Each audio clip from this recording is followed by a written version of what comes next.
Dari rekaman kamera CCTV terlihat pelaku sebelumnya melintas di depan bengkel dan kemudian beraksi seorang diri mencuri sepeda motor yang terparkir.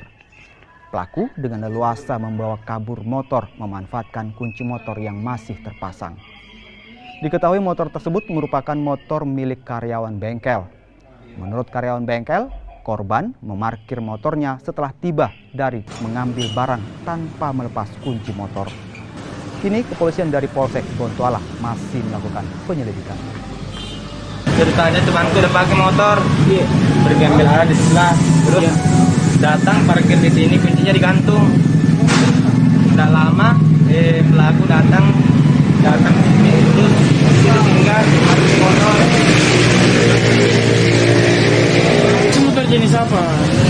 Mio. Tapi waktu pelaku ada yang lihat atau bagaimana? Kan ramai kalau dilihat dulu. Ya kebetulan saya ada di situ. Iya. Lagi